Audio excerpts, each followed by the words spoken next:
திமுக தனது முழு பலத்தை காட்ட வேண்டிய நேரம் வந்துவிட்டதாகவும் இதற்காக தம்பி உதயநிதி இளைஞர் பட்டாளங்களை திரட்டிக் கொண்டிருப்பதாகவும் அமைச்சர் துரைமுருகன் உணர்ச்சி பொங்க பேசினார். திராவிட முன்னேற்ற கழகம் தன்னுடைய வீரியத்தை காட்ட வேண்டிய காலகட்டம் வந்திருக்கிறது. அதற்காக இளைஞர்களை திரட்டுவதற்காக தம்பி உதயநிதி அவர்கள் இன்றைக்கு பல பட்டாளங்களை கூட்டி வைத்துக் கொண்டிருக்கிறார்.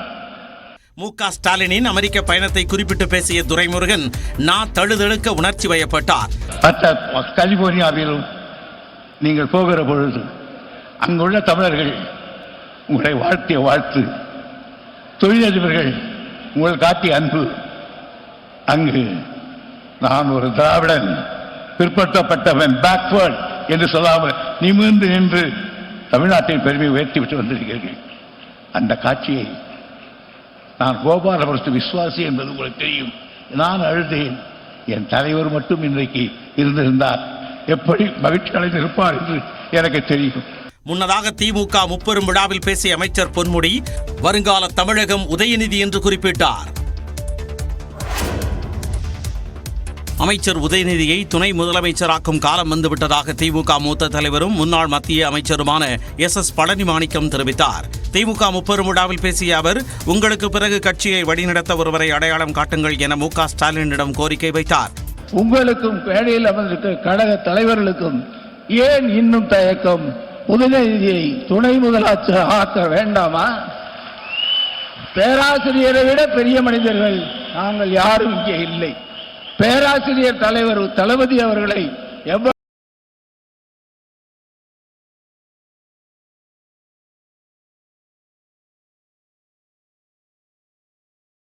வழங்கப்பட்டவர்களுக்கான அறிமுக உரையை அமைச்சரும் திமுக இளைஞரணி செயலாளருமான உதயநிதி ஸ்டாலின் வழங்கினார். ஜம்மு காஷ்மீரில் 10 ஆண்டுகளுக்கு பிறகு இன்று சட்டப்பேரவை தேர்தல் நடைபெறுகிறது. ஜம்மு காஷ்மீர் யூனியன் பிரதேசத்தில் முதற்கட்ட சட்டப்பேரவை தேர்தல் இன்று நடைபெறுகிறது. ஜம்மு காஷ்மீருக்கு சிறப்பு அந்தஸ்து வழங்கிய அரசியல் சாசனத்தின் 370வது பிரிவு ரத்து செய்யப்பட்ட பின்னர் நடைபெறும் முதல் தேர்தல் இது. முதற்கட்ட தேர்தலில் காஷ்மீரில் 16 தொகுதிகளிலும் ஜம்முவில் 8 தொகுதிகளிலும் வாக்குப்பதிவு நடைபெறவுள்ளது. இதற்காக 7 மாவட்டங்களில் மொத்தம் 3276 வாக்குச்சாவடிகள் அமைக்கப்பட்டுள்ளன. 14,000 பணியாளர்கள் தேர்தல் பணிகளில் ஈடுபட உள்ளனர். இந்த தேர்தலில் பாஜக தனித்தும், காங்கிரஸ், தேசிய மாநாட்டு கட்சி கூட்டணியாகவும், மக்கள் ஜனநாயக கட்சி மற்றும் மாநில கட்சிகள் களம் காண்கின்றன. காலை 7 மணிக்கு தொடங்கி மாலை 6 மணி வரை வாக்குப்பதிவு நடைபெற உள்ளது. ஜம்மு காஷ்மீரில் பாதுகாப்பு படையினர் முழு உஷார் நிலையில் பாதுகாப்பு பணிகளில் ஈடுபட்டு வருகின்றனர். இதைத் தொடர்ந்து செப்டம்பர் 25 மற்றும் அக்டோபர் 1 ஆகிய தேதிகளில் அடுத்த கட்ட வாக்குப்பதிவு நடைபெறுகிறது. இந்தியா கூட்டணியின் போராட்ட எதிரொலியாக இன்று புதுச்சேரியில் 1 முதல் 8ஆம் வகுப்பு வரையிலான அரசு பள்ளிகளுக்கு விடுமுறை அளிக்கப்பட்டுள்ளது. புதுச்சேரியில் மின்கட்டண உயர்வை ரத்து செய்ய கோரி இந்தியா கூட்டணி கட்சிகள் இன்று போராட்டம் நடத்துகின்றன. இதனால் புதுச்சேரியில் பேருந்துகள், ஆட்டோக்கள் உள்ளிட்டவை இயங்காது. இதனால் புதுச்சேரியில் பல தனியார் பள்ளிகளும் விடுமுறையை அறிவித்துள்ளன. இந்நிலையில் புதுச்சேரியில் உள்ள அரசு பள்ளிகளில் 1 முதல் 8ஆம் வகுப்பு வரையிலான வகுப்புகளுக்கு விடுமுறை அளிக்கப்பட்டுள்ளது. போக்குவரத்து இடையூறால் மாணவர்கள் பாதிக்கப்படக்கூடாது என கருதி பள்ளிகளுக்கு விடுமுறை அளிக்கப்பட்டுள்ளது. டெல்லி துணைநிலை ஆளுநரை சந்தித்து முதலமைச்சர் பதவியை அரவிந்த் கெஜ்ரிவால் ராஜினாமா செய்தார்.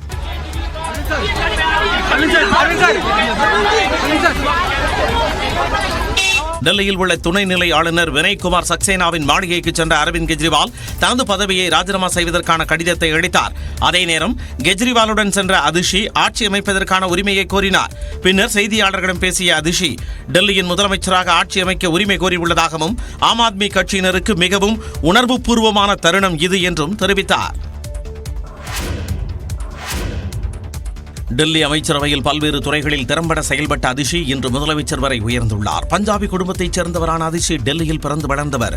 2001ஆம் ஆண்டில் டெல்லியில் உள்ள செயின்ட் ஸ்டீபன் கல்லூரியில் வரலாற்றில் பட்டம் பெற்றார். அதன் பிறகு 2003ஆம் ஆண்டில் ஆக்ஸ்போர்ட் பல்கலைக்கழகத்தில் செவனிங் உதவித்தொகையுடன் முதுகலை பட்டம் பெற்றார். 2005ஆம் ஆண்டில் ரோட்ஸ் அறிஞர் என்ற சிறப்பு பட்டத்துடன் ஆக்ஸ்போர்டில் உள்ள மாக்டலன் கல்லூரியில் பயின்றார். அதன் பின்னர் அரசியலில் நுழைந்த அதிஷி ஆம் ஆத்மி கட்சி 2012ஆம் ஆண்டு தொடங்கப்பட்ட போது அதன் கொள்கைகளை உருவாக்குவதில் முக்கிய பங்காற்றினார். பின்னர் 2020ஆம் ஆண்டு டெல்லி சட்டப்பேரவைத் தேர்தலில் கல்காஜி தொகுதியில் போட்டியிட்ட அதிஷி பாஜக வேட்பாளரை 11,422 என்ற பெரிய வித்தியாசத்தில் தோற்கடித்தார். மணீஷ் சிசோடியாவின் ராஜினாமாவால் அவரிடம் இருந்த கல்வி உள்ளிட்ட முக்கிய துறைகளை அதிஷியிடம் கெஜ்ரிவால் வழங்கினார். டெல்லி அரசின் கல்வி, நதிநீர், பொதுப்பணித்துறை, மின்சாரம், மக்கள் தொடர்பு உள்ளிட்ட 14 முக்கிய துறைகளை தன்வசம் வைத்திருந்த அதிஷியின் சிறந்த பேச்சு திறனும் அவரது வலுவான கல்வி பின்னணியும் தான் அவரை தற்பொழுது முதலமைச்சர் என்ற உயரத்திற்கு கொண்டு சென்றதாக கருதப்படுகிறது. நிபா வைரஸ் எதிரொலியாக கேரளாவை ஒட்டியுள்ள எல்லையோர பகுதிகளில் கண்காணிப்பை தீவிரப்படுத்த மாவட்ட சுகாதார அலுவலர்களுக்கு பொது சுகாதாரத்துறை அறிவுறுத்தியுள்ளது. கேரளாவில் நிபா வைரஸ் காரணமாக கல்லூரி மாணவர் ஒருவர் உயிரிழந்தார். அவருடன் தொடர்பில் இருந்த 175 பேர் தனிமைப்படுத்தப்பட்டு சுகாதாரத்துறையின் கண்காணிப்பில் உள்ளனர். நிபா வைரஸ் எதிரொலியாக தமிழக பொது சுகாதாரத்துறை சார்பில் முன்னெச்சரிக்கை நடவடிக்கை முடுக்கிவிடப்பட்டுள்ளது. மாவட்ட சுகாதார அலுவலர்களுக்கு அனுப்பப்பட்டுள்ள சுற்றறிக்கையில் விழிப்புடன் இருக்குமாறும், நிபா பாதிப்பு அறிகுறிகள் தொடர்பாக தகவல் இருந்தால் உடனே தெரிவிக்குமாறும் கேட்டுக் கொள்ளப்பட்டுள்ளது.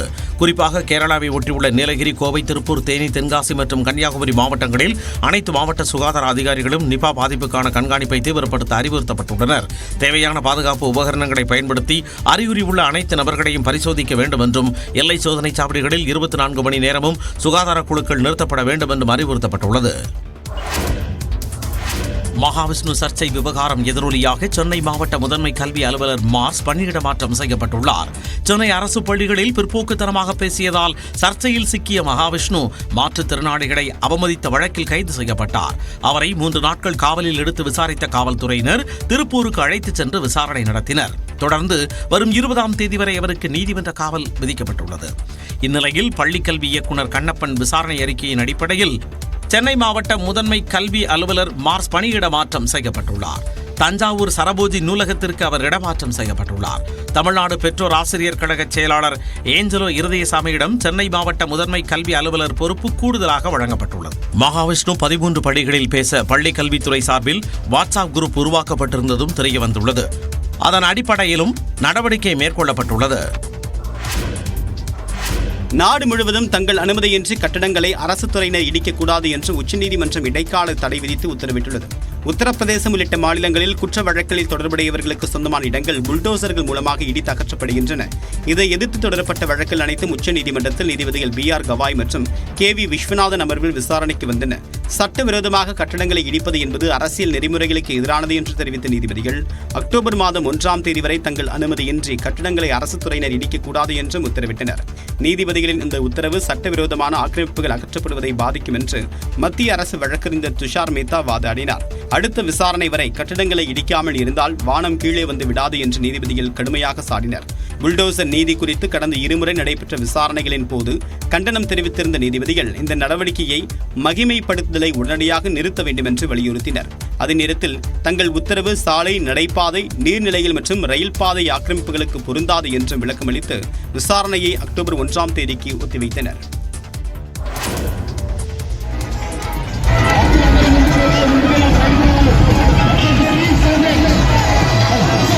ஹைதராபாத்தில் வைக்கப்பட்ட 70 அடி உயர விநாயகர் சிலை கரைப்பதற்காக எடுத்து செல்லப்பட்ட காட்சி இது. கைரதாபாத் பகுதியில் இருந்து தொடங்கிய ஊர்வலத்தில் நூற்றுக்கணக்கான பக்தர்கள் விநாயகர் சிலையுடன் பக்தியுடன் ஆடிப்பாடி சென்றனர்.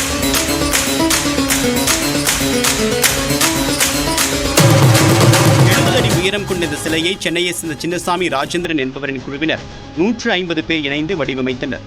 பிறகு இந்த சிலை ஹுசைன் சாகர் ஏரியில் கரைக்கப்பட்டது.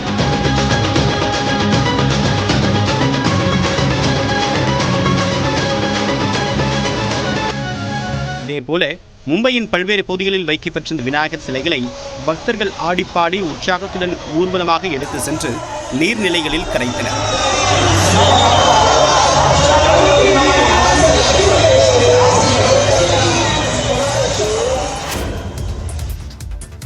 விநாயகர் சதுர்த்தி விழாவை ஆங்கிலேய ஆட்சியாளர்கள் புறக்கணித்ததைப் போலவே காங்கிரஸ் கட்சியும் புறக்கணிப்பதாக பிரதமர் மோடி கடுமையாக சாடியுள்ளார். விநாயகர் சதுர்த்தியையொட்டி உச்சநீதிமன்ற தலைமை நீதிபதியின் இல்லத்தில் நடைபெற்ற பூஜையில் பிரதமர் மோடி பங்கேற்றதை எதிர்க்கட்சிகள் கடுமையாக விமர்சித்திருந்தன. இந்நிலையில் ஒடிஷா மாநிலம் புவனேஸ்வரில் நடைபெற்ற பொதுக்கூட்டத்தில் கலந்து கொண்டு பேசிய பிரதமர் மோடி பிரித்தாளும் சூழ்ச்சியை கடைபிடித்த ஆங்கிலேய ஆட்சியாளர்கள் விநாயகர் சதுர்த்தி விழா கொண்டாட்டத்தால் எரிச்சலடைந்ததாக தெரிவித்தார். அதேபோன்று தற்போதும் இந்திய சமூகத்தை பிரித்தாள முயற்சிப்பவர்கள் விநாயகர் சதுர்த்தி கொண்டாட்டத்தால் எரிச்சலடைவதாக கூறினார். कांग्रेस और उसके इकोसिस्टम के लोग पिछले कुछ दिनों से इसलिए भड़के हुए हैं क्योंकि मैंने गणपति पूजन में हिस्सा लिया था. ஆட்சி அதிகார பசியில் இருப்பவர்களுக்கு விநாயகர் சதுர்த்தி விழா பிடிக்கவில்லை என்றும் பிரதமர் மோடி விமர்சித்தார். மகாராஷ்டிரா மாநிலத்தில் பல்வேறு இடங்களில் பிரம்மாண்ட விநாயகர் சிலைகள் நீர்நிலைகளில் கரைக்கப்பட்டன.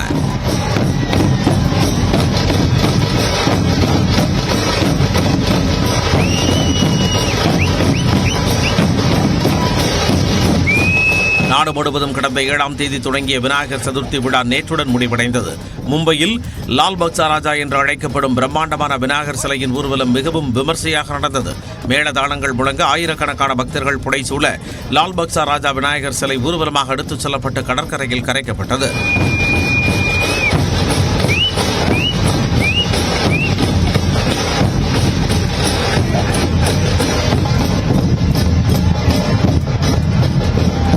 மகாராஷ்டிரா முதலமைச்சர் ஏக்நாத் சிண்டே தனது இல்லத்தில் வைக்கப்பட்டிருந்த விநாயகர் சிலைக்கு சிறப்பு பூஜை செய்து வழி அனுப்பி வைத்தார்.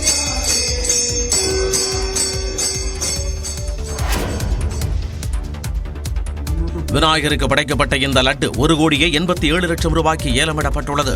ஐதராபாத்தில் உள்ள பண்டலகுடாவில் விநாயகர் சதுர்த்தி என்று பிரம்மாண்ட லட்டு ஒன்று படைக்கப்படுவதும் இந்த லட்டு 11வது நாளில் சிலைகள் கரைப்பு அன்று ஏலமிடப்படுவதும் வழக்கம். கடந்த ஆண்டு இந்த லட்டு 1,27,00,000 ரூபாய்க்கு ஏலமிடப்பட்டது. இந்த நிலையில் இந்த ஆண்டிற்கான ஏலத்தில் 1,87,00,000 ரூபாய்க்கு லட்டு ஏலமெடுக்கப்பட்டது. லட்டு ஏலம் மூலம் கிடைக்கும் பணம் அந்த பகுதியில் உள்ள அபிவிருத்தி பணிகளுக்கு செலவு செய்யப்படும் என்று கோவில் உற்சவ குழுவினர் தெரிவித்துள்ளனர். தந்தை பெரியாருக்கு முதல் மரியாதை செலுத்தி தனது கள அரசியல் பயணத்தை தொடங்கியுள்ளார் தவேக தலைவர் விஜய்.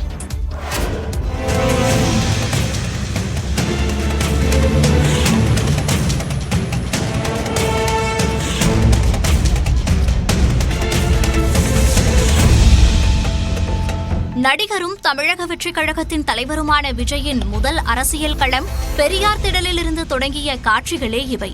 பெரியாரின் 146வது பிறந்த நாளையொட்டி பெரியார் வலியுறுத்திய பாதையில் பயணிக்க வேண்டும் என தவேக தலைவர் விஜய் சமூக வலைதளங்களில் பதிவிட்டிருந்தார். இதனைத் தொடர்ந்து சென்னையில் உள்ள பெரியார் திடலுக்கு கட்சியின் பொதுச் செயலாளர் என் ஆனந்த் உள்ளிட்டோருடன் வந்த விஜய் பெரியார் சிலைக்கு பூக்கள் தூவி மாலை அணிவித்து மரியாதை செலுத்தினார்.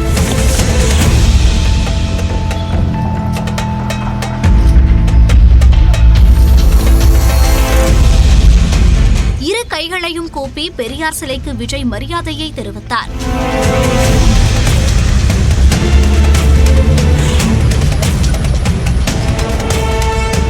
விஜயை பார்த்தவுடன் பெரியார் திடலில் இருந்த சிலர் அவருடன் செல்ஃபி எடுத்துக் கொண்டனர். பெரியாரின் பெயரை உச்சரிக்காமல் தமிழ்நாட்டில் யாரும் அரசியல் நடத்த முடியாது எனவும் பெரியார் சிலைக்கு விஜய் மரியாதை செலுத்தியதன் மூலம் அது நிரூபணமாகியுள்ளதாகவும் திமுக அமைப்பு செயலாளர் RS பாரதி தெரிவித்துள்ளார். மானமுள்ள ஒவ்வொரு தமிழனும் தந்தை பெரியாரை மானமுள்ள தமிழர்கள் அனைவரும் மதிப்பும் மரியாதையும் செலுத்துவார்கள். அப்போ அந்த வகையில் இவரும் செலுத்தியிருப்பது மகிழ்ச்சி அளிக்கிறது. அவ்வளவுதான். தமிழ்நாட்டில் பெரியாருடைய பெயர் உச்சரிக்காமல் யாரும் அரசியல் நடத்த முடியாது என்பதை மீண்டும் ஒரு முறை இது இப்பொழுது அரசியலில் நிரூபணமாகியிருக்கிறது. பெரியார் இல்லாமல் வெற்றி பெற முடியாது என்பதை விஜய் உணர்த்தியிருப்பதாக அதிமுக முன்னாள் MP அன்வர் ராஜா தெரிவித்துள்ளார். பெரியாருடைய கொள்கையில் திராவிட இயக்க கொள்கைகள் அந்த கொள்கையில் தான் நாம் தேர்ந்தெடுக்க வேண்டும் என்று அவர் முடிவு செய்தார். முதலில் பெரியாருடைய பிறந்த நாள். எனவே அந்த நாளில் அங்கு சென்று அவருக்கு பெரியாருக்கு மரியாதை செய்திருக்கிறார். ஏதோ ஒன்று தமிழ்நாட்டில் இப்படித்தான் போக வேண்டும் என்று அவர் முடிவெடுத்திருக்கிறார். ஒன்றை புரிந்து கொண்டு அந்த முடிவை எடுத்திருக்கிறார் என்றுதான் நான் நம்புகிறேன். திராவிட கட்சிகளுக்கு மாற்றாக விஜயின் தவேக இருக்க முடியாது எனவும் அன்வர் ராஜா குறிப்பிட்டார். விநாயகர் சதுர்த்திக்கு வாழ்த்து சொல்லாத நடிகர் விஜய் பொதுவான நபராக இருக்கப் போவதில்லை என பாஜக தலைவர்கள் கூறியுள்ளனர். இது தொடர்பாக மத்திய அமைச்சர் எல் முருகன், முன்னாள் ஆளுநர் தமிழிசை சவுந்தரராஜன் ஆகியோர் விஜயை சீண்டியுள்ளனர். விஜயை பொறுத்தளவுக்கு விநாயகர் சதுர்த்திக்கு வாழ்த்து சொல்லுவார் என்று நாங்கள் எல்லாருமே எதிர்பார்த்தாங்க. ஆனால் அவர் ஒரு வாழ்த்து சொல்லவில்லை. அதுக்கு பதிலாக மற்ற நிகழ்ச்சிகளுக்கு வாழ்த்து சொல்லி கொண்டிருக்கிறார். இதிலிருந்தே அவர் ஒரு பொதுவான ஆளாக இருக்க போவதில்லை என்பதுதான் எடுத்துக்காட்டு கொண்டிருக்கிறது. திராவிட முன்னேற்ற கழக சாயலில் இன்னொரு அரசியல் கட்சி தேவையில்லை. தேசிய சாயலில் தான் இனிமே மாற்றி வர வேண்டும். நாங்க ஒருவேளை தம்பி விஜய் வேற மாதிரி போவாரோ பயணிப்பாரோ நினைச்சு கொண்டிருந்தேன். ஆனா ஆரம்பிக்கிறதுக்கு முன்னாலேயே நான் இப்படிதான் அப்படின்னு ஒரு கொள்கை அவர் விநாயகர் சதுர்த்திக்கு வாழ்த்து சொல்லாததும், இருமொழி கொள்கை. நான் தெலுங்கானால இருக்கும்போது தம்பி விஜயோட படங்கள் தெலுங்கில் வெளிவந்தது, தெலுங்கில் விழாக்கள் கொண்டாடப்பட்டது. ஆக உங்களின் வியாபாரத்திற்கு பல மொழி தேவை, ஆனால் மக்களின் படிப்பிற்கு பல மொழி தேவையில்லை. இது ரொம்ப அப்பட்டமா. பெரியாரின் திருவுருவச் சிலைக்கு விஜய் மலர் தூவி வாழ்த்து தெரிவித்திருப்பது அவர் விளிம்பு நிலை மக்களுக்கானவர் என்பதை உணர்த்துவதாக விசிக தலைவர் திருமாவளவன் பாராட்டு தெரிவித்துள்ளார். வேலூரில் செய்தியாளர்களிடம் பேசிய அவர் திமுக கூட்டணியில் இருந்து கொண்டே மக்கள் பிரச்சனைகளை பேசும் துணிச்சல் தமக்கு உள்ளதாக தெரிவித்தார். அவங்களுக்கு முடியாது, எங்களுக்கு முடியும். நாங்க கலைஞரை வச்சுக்கிட்டு அன்னைக்கு அவங்க முத்தமிழறிஞர் கலைஞர் இருக்கிற மேடையிலே ஈழத்தமிழர்கள் பிரச்சனைகளை அன்னைக்கு பேசணும். அன்னைக்கு அவங்க பேசாத காலத்தை கூட நாங்க பேசியிருக்கிறோம். எங்களை கலைஞர் ஒரு நாள் இப்படி பேசணும்னு சொன்னது கிடையாது. நாங்க திமுக கூட்டணியில் இருக்கிற போதே நான் அதிமுக கூட்டணியில் உள்ளவர்களோடு நான் பயணித்திருக்கிறேன். சில மாதங்கள் அல்லது ஒரு வருடம் கிட்டத்தட்ட பயணித்திருக்கிறேன். இதனிடையே தனது எக்ஸ் பக்கத்தில் விஜயை அன்பு இளவல் என பாராட்டி பதிவிட்டுள்ள திருமாவளவன் விஜயின் இலக்கு சமத்துவம் என்றும் குறிப்பிட்டுள்ளார். குவாட் மாநாட்டில் பங்கேற்க பிரதமர் நரேந்திர மோடி வருகின்ற 21ஆம் தேதி அமெரிக்கா செல்ல உள்ளார். இந்தியா, அமெரிக்கா, ஜப்பான் மற்றும் ஆஸ்திரேலிய நாடுகள் அங்கம் வகிக்கக்கூடிய குவாட் அமைப்பின் 4ஆம் மாநாடு அமெரிக்காவின் டெல்வரா நகரத்தில் நடைபெறுகிறது. ஜோ பைடன் தலைமையில் நடைபெறக்கூடிய இந்த மாநாட்டில் பங்கேற்க பிரதமர் நரேந்திர மோடி 21ஆம் தேதி அமெரிக்கா செல்கிறார். இந்த அமைப்பு கடந்த ஆண்டில் செய்த பணிகள் குறித்தும், வரக்கூடிய ஆண்டில் செய்ய வேண்டிய பணிகள் மற்றும் இந்தோ பசிபிக் பிராந்திய நாடுகளுக்கு செய்ய வேண்டிய பணிகள் குறித்தும் இந்த மாநாட்டில் ஆலோசிக்கப்படும். இதைத் தொடர்ந்து நியூயார்க் நகரில் இந்திய வம்சாவளியினர் மத்தியில் மோடி உரையாற்ற உள்ளார். அமெரிக்காவை சேர்ந்த முன்னணி தொழில் நிறுவனங்களின் தலைமை செயல் அதிகாரிகளை சந்தித்தும் பேச உள்ளார். மேலும் செப்டம்பர் 23ஆம் தேதியன்று எதிர்காலத்திற்கான மாநாடு என்ற தலைப்பில் ஐக்கிய நாடுகள் சபையில் நடைபெறக்கூடிய கூட்டத்தில் பிரதமர் நரேந்திர மோடி உரையாற்றுவார். இந்த பயணத்தின் போது பல்வேறு நாட்டு தலைவர்களை சந்தித்து பேசியிருப்பதாகவும் வெளியுறவுத்துறை அமைச்சகம் வெளியிட்டக்கூடிய அறிக்கையில் தெரிவிக்கப்பட்டுள்ளது. அடுத்த ஆண்டு குவாட் மாநாட்டை இந்தியா நடத்தவிருப்பதும் குறிப்பிடத்தக்கது. காங்கிரஸ் எம்பி ராகுல் காந்தியை அவதூறாக பேசியதாக பாஜக ஒருங்கிணைப்பு குழு தலைவர் ஹெச் ராஜாவிற்கு எதிர்ப்பு தெரிவித்து தமிழ்நாடு முழுவதும் காங்கிரஸ் கட்சியினர் கண்டன ஆர்ப்பாட்டத்தில் ஈடுபட்டனர். சென்னை வியாசர்பாடியில் காங்கிரஸ் கமிட்டி தலைவர் செல்வ பிறந்தகை தலைமையில் கண்டன ஆர்ப்பாட்டம் நடைபெற்றது. ஹெச் ராஜாவை கைது செய்ய வலியுறுத்தி திருவண்ணாமலை மாவட்டம் ஆரணியில் காங்கிரஸ் கட்சியினர் ஆர்ப்பாட்டத்தில் ஈடுபட்டனர். சேலம் மாவட்டம் ஆத்தூரில் ஹெச் ராஜாவின் உருவப்படத்தை கிழித்து காங்கிரஸ் கட்சியினர் நூதன முறையில் போராட்டம் நடத்தினர். திருச்சி ஸ்ரீரங்கத்தில் ஹெச் ராஜாவின் உருவப்படத்தை எரித்து காங்கிரஸ் கட்சி சார்பில் கண்டன ஆர்ப்பாட்டம் நடைபெற்றது. இதேபோன்று நெல்லை, ராமநாதபுரம், திண்டுக்கல், நாமக்கல் உள்ளிட்ட பல்வேறு இடங்களில் காங்கிரஸ் கட்சியினர் கண்டன ஆர்ப்பாட்டத்தில் ஈடுபட்டனர். கடந்த 10 ஆண்டுகளாக இந்திய மக்களுக்காக பிரதமர் மோடி ஓய்வின்றி உழைத்து வருவதாக உள்துறை அமைச்சர் அமித்ஷா புகழாரம் சூட்டியுள்ளார். பிரதமராக நரேந்திர மோடி 3வது முறையாக பதவியேற்று 100 நாட்கள் நிறைவையொட்டி மத்திய அமைச்சர் அமித்ஷா செய்தியாளர்களை சந்தித்து பேசினார். அப்போது 100 நாட்களில் செய்த சாதனைகள் அடங்கிய புத்தகத்தையும் வெளியிட்டார்.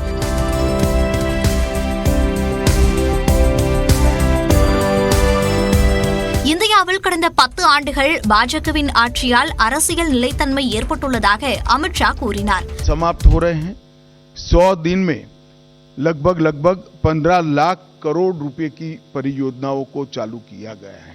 மேலும் பிரதமர் மோடி தலைமையிலான ஆட்சியில் இந்தியாவின் உள்நாட்டு மற்றும் வெளிநாட்டு பாதுகாப்பு வலுவடைந்திருப்பதாகவும் அமித்ஷா குறிப்பிட்டுள்ளார்.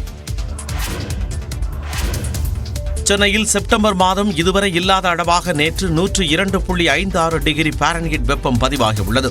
வழக்கமாக தமிழ்நாட்டில் ஏப்ரல், மே, ஜூன் மாதங்களில் வெயிலின் தாக்கம் அதிகரித்து காணப்படும். ஆனால் கடந்த சில நாட்களாக வெயில் வாட்டி வதைத்து வருகிறது. குறிப்பாக மதுரை, சென்னையில் பல ஆண்டுகளுக்கு பிறகு செப்டம்பர் மாதம் கடும் வெப்பம் பதிவாகியுள்ளது. தமிழகத்தில் நேற்று 13 இடங்களில் 100 டிகிரி பாரன்ஹீட் வெப்பம் பதிவாகியுள்ளது. மதுரை விமான நிலையத்தில் அதிகபட்சமாக 105.8 டிகிரி பாரன்ஹீட் வெப்பம் பதிவாகியுள்ளது. அதிராம்பட்டினத்தில் 102 டிகிரியும், சென்னை நுங்கம்பாக்கத்தில் 100 டிகிரியும், மீனம்பாக்கத்தில் 102 டிகிரியும் வெப்பம் காணப்பட்டது. கடலூர், ஈரோடு, கரூர், நாகை, பாளையங்கோட்டை, தஞ்சை, திருச்சி, வேலூரில் 100 டிகிரி பாரன்ஹீட்டை தாண்டி வெப்பம் பதிவாகி இருக்கிறது. இந்த நிலையில் சென்னையில் செப்டம்பரில் இதுவரை இல்லாத அளவுக்கு வெப்பம் பதிவாகியுள்ளதாக தனியார் வானிலை ஆராய்ச்சியாளர் பிரதீப் ஜான் தெரிவித்துள்ளார். கடந்த 2002ஆம் ஆண்டு செப்டம்பரில் சென்னையில் அதிகபட்ச வெப்பநிலை 102.56 டிகிரி பாரன்ஹீட் வெப்பம் பதிவாகியிருந்தது என்றும், அதன் பிறகு 22 ஆண்டுகளுக்கு பிறகு நேற்று 102.56 டிகிரி பாரன்ஹீட் வெப்பம் பதிவாகியுள்ளதாகவும் குறிப்பிட்டுள்ளார். மொபைல்களுக்கான கண்ணாடி பொருட்களை உற்பத்தி செய்யும் ஆலை காஞ்சிபுரத்தில் அமைகிறது. பல்வேறு மொபைல் போன் உற்பத்தி ஆலைகள் தமிழ்நாட்டில் இயங்கி வருகின்றன. இந்நிலையில் பாரத் இன்னோவேட்டிவ் கிளாஸ் டெக்னாலஜிஸ் என்ற நிறுவனம் ஸ்ரீபெரும்புதூர் பிள்ளைப்பாக்கம் சிப்காட் வளாகத்தில் 640 கோடி ரூபாய் மதிப்பில் மொபைல் போன்களுக்கான ஃப்ரண்ட் கவர்களை தயாரிக்கும் ஆலை அமைப்பதற்கான விண்ணப்பத்தை அளித்துள்ளது. சுமார் 1,00,000 சதுர மீட்டர் பரப்பளவில் அமையவிருக்கும் இந்த ஆலையிலிருந்து நாள்தோறும் 1,05,000 மொபைல் கண்ணாடி கவர்கள் தயாரிக்கப்படும் என்றும் தெரிவிக்கப்பட்டுள்ளது. கடந்த ஜனவரி மாதம் மேற்கொள்ளப்பட்ட புரிந்துணர்வு ஒப்பந்தத்தின்படி ஆலை அமைப்பதற்கான சுற்றுச்சூழல் அனுமதி கோரப்பட்டுள்ளது. இடஒதுக்கீட்டிற்கு ஆபத்து இருக்கிறது என்று தொடர்ந்து சொல்லியும் எந்த நடவடிக்கையும் எடுக்காமல் முதலமைச்சர் ஸ்டாலின் அரசியல் செய்து வருவதாக பாமக தலைவர் அன்புமணி ராமதாஸ் குற்றம் சாட்டியுள்ளார். விழுப்புரம் மாவட்டம் திண்டிவனத்தை அடுத்த தைலாபுரம் தோட்டத்தில் இடஒதுக்கீடு போராட்டத்தில் உயிர் நீத்த தியாகிகளுக்கு பாமக நிறுவனர் ராமதாஸ், தலைவர் அன்புமணி உள்ளிட்டோர் அஞ்சலி செலுத்தினர். பின்னர் செய்தியாளர்களிடம் பேசிய அன்புமணி, பெரியாரின் கனவை, கொள்கைகளை முழுமையாக ஏற்றுக்கொண்ட கட்சியாக பாமக உள்ளதாக கூறினார். சமூக நீதிக்கு ஒரு அடித்தளம். தமிழ்நாட்டில் எந்தெந்த சமுதாயங்கள் எந்த நிலையில் இருக்கிறது என்று தெரிந்து கொள்ளக்கூட முதலமைச்சருக்கு ஆர்வம் இல்லை, அக்கறை கிடையாது. இது ஒரு அடிப்படை தேவை. இன்றைய சூழலில் எந்தெந்த சமுதாயங்கள் எந்தெந்த ஜாதி எந்த நிலையில் இருக்கிறது, இடஒதுக்கீட்டை பயன்படுத்தி ஒரு சில சமுதாயங்கள் முன்னேறி இருக்கிறதா இல்லை இன்னும் மோசமாக இருக்கிறதா என்றெல்லாம் தெரிந்து கொள்ள கூட ஆசை கிடையாது முதலமைச்சர் அவர்களுக்கு. தற்போது மிகவும் பிற்படுத்தப்பட்ட பிரிவினருக்கு வழங்கப்படும் இடஒதுக்கீட்டில் வன்னியர்களுக்கு குறைந்த அளவே இடஒதுக்கீடு கிடைப்பதாக அன்புமணி குற்றம் சாட்டினார். தமிழ்நாட்டில் சாதிவாரி கணக்கெடுப்பு நடத்தப்படும் என திமுகவின் முப்பெரும் விழாவில் அறிவிக்க வேண்டும் என்றும் அன்புமணி கோரிக்கை விடுத்தார்.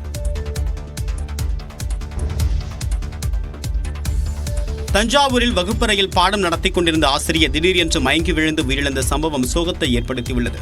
நெல்லை மாவட்டத்தை சேர்ந்த செல்லதுரை என்பவர் தஞ்சாவூர் மாவட்டம் பட்டுக்கோட்டை அரசு பெண்கள் மேல்நிலைப் பள்ளியில் சமூக அறிவியல் ஆசிரியராக பணிபுரிந்து வந்தார். இவர் மாணவிகளுக்கு பாடம் எடுத்துக் கொண்டிருந்த போது திடீரென்று மயங்கி கீழே சரிந்தார். இதை பார்த்து அதிர்ச்சியடைந்த மாணவிகள் உடனடியாக மற்ற ஆசிரியர்களுக்கு தகவல் தெரிவித்தனர். அவர்கள் ஆசிரியர் செல்லதுரையை மருத்துவமனைக்கு அழைத்து சென்றனர். ஆனால் அவர் ஏற்கனவே உயிரிழந்து விட்டதாக மருத்துவர்கள் தெரிவித்ததால் தகவல் அறிந்த மாணவிகள் கண்ணீர் விட்டு கதறி அழுதனர். தொடர்ந்து மருத்துவமனையில் இருந்த அவருடைய உடலுக்கு சக ஆசிரியர்களும் மாணவிகளும் மரியாதை செலுத்தினர். பிறகு அவருடைய உடல் சொந்த ஊரான நெல்லைக்கு ஆம்புலன்ஸ் மூலமாக அனுப்பி வைக்கப்பட்டது. உத்தரப்பிரதேசில் நீதிபதி திட்டியதால் காவல்துறை ஆய்வாளர் ரயில் தண்டவாளத்தில் அமர்ந்து தற்கொலைக்கு முயன்ற சம்பவம் பரபரப்பை ஏற்படுத்தியுள்ளது.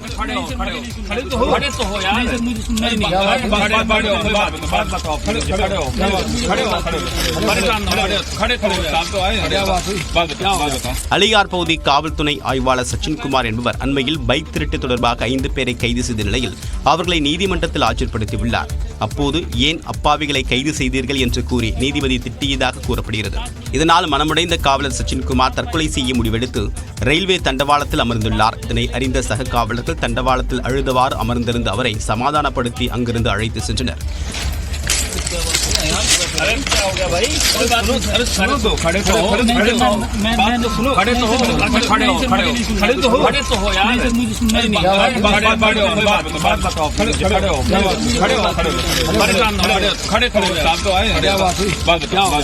நீதிபதி அபிஷேக் திரிபாதி தன்னை தொடர்ச்சியாக அவருடைய அறைக்கு அழைத்து திட்டியும் மிரட்டியும் வந்ததாக சக காவலர்களிடம் சச்சின்குமார் கூறியதும் வீடியோவில் பதிவாகியுள்ளது. சேலம் மாநகர ஆயுதப்படையில் பணியாற்றும் 2 பெண் காவலர்களுக்கு உடன் பணியாற்றும் காவலர்கள் பாலியல் தொந்தரவு கொடுத்ததாக புகார் எழுந்துள்ளது. சக காவலர்களை பாலியல் தொல்லை கொடுத்ததாக பெண் காவலர்கள் உயர் அதிகாரிகளுக்கு புகார் அளித்துள்ளனர். இதையடுத்து சம்பந்தப்பட்ட 5 காவலர்களை வேறு இடத்திற்கு இடமாற்றம் செய்ய உயர் அதிகாரிகள் பரிந்துரை செய்துள்ளனர். ஆனால் காவலர்களுக்கு எச்சரிக்கை மெமோ மட்டுமே கொடுக்கும்படி கூறிய உயர் அதிகாரி ஒருவர் புகார் அளித்த பெண் காவலர்களையும் அழைத்து எச்சரிக்கை விடுத்ததாக கூறப்படுகிறது. இது தொடர்பாக பாதிக்கப்பட்ட பெண் காவலர்கள் தமிழ்நாடு காவல்துறை டிஜிபிக்கு 6 பக்கங்கள் கொண்ட கடிதம் ஒன்றை அனுப்பியுள்ளனர். இதையடுத்து அந்த கடிதத்தை சேலம் மாநகர காவல் ஆணையாளருக்கு அனுப்பி இது தொடர்பாக உரிய விசாரணை நடத்தி நடவடிக்கை எடுக்குமாறு டிஜிபி உத்தரவிட்டுள்ளார். அதன் பேரில் கடிதத்தில் இருக்கும் பெண் காவலர்களை அழைத்து காவல் ஆணையர் ரகசியமாக விசாரணை நடத்தியதாக கூறப்படுகிறது. ஆனால் புகாருக்குள்ளான நபர் உயர் அதிகாரி ஒருவரின் நெருங்கிய உறவினர் என்பதால் இந்த புகார் தொடர்பாக எந்தவொரு மேல் நடவடிக்கையும் எடுக்கப்படவில்லை என சொல்லப்படுகிறது.